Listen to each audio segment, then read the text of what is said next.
বিশিষ্ট শিক্ষা অনুরাগী সমাজসেবক সিলেটের উসমানীনগর বিশ্বনাথ উপজেলার সীমান্তবর্তী জমির আহমেদ বহুমুখী উচ্চ বিদ্যালয়ের প্রতিষ্ঠাতা দয়ামির ইউনিয়নের দৌলতপুর গ্রামের কৃতি সন্তান আলহাজ জমির আহমেদের চতুর্থ মৃত্যুবার্ষিকী উপলক্ষে স্মরণ সভা ও দোয়া মাহফিল অনুষ্ঠিত হয়েছে।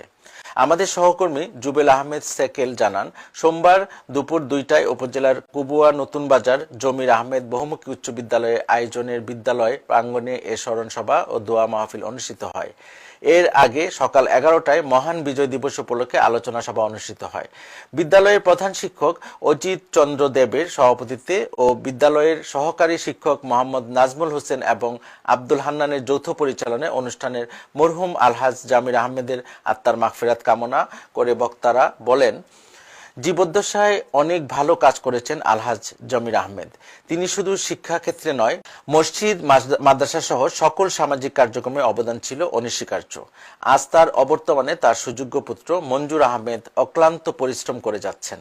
এ সময় সভায় বক্তব্য রাখেন জমির আহমেদ বহুমুখী উচ্চ বিদ্যালয়ের সহকারী শিক্ষক শাহী মোহাম্মদ গোলাম, মুস্তফা কৃষ্ণধন বৈষ্ণব, মোহাম্মদ নাজমুল হোসেন ও মোহাম্মদ শাফিদুল হক, সমাজসেবী মহিবুর রহমান, মোহাম্মদ আব্দুল কালাম, আব্দুর রাকিব, নীরব সূত্রধর, রুদ্র, আনিসা আক্তার তান্নি ও পরাশিকা রানী নাথ।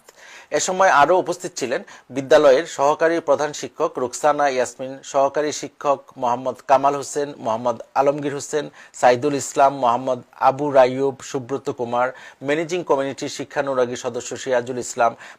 আজকে আমার দাদার চতুর্থ মৃত্যুবার্ষিকী এবং তার পাশাপাশি আজকে আমাদের দেশের বিজয় দিবস। একটা খুশির দিনও, তার পাশাপাশি আমাদের জন্য একটা দুঃখের দিনও, কারণ আজকে আমাদের দাদা আমাদেরকে ছেড়ে চলে গেছেন। কিন্তু ওনাকে ওনার কাজের মধ্য দিয়ে অনেকেই স্মৃতি স্মরণ করে রেখেছেন এবং ওনার আত্মার মাগফিরাত কামনা করছি।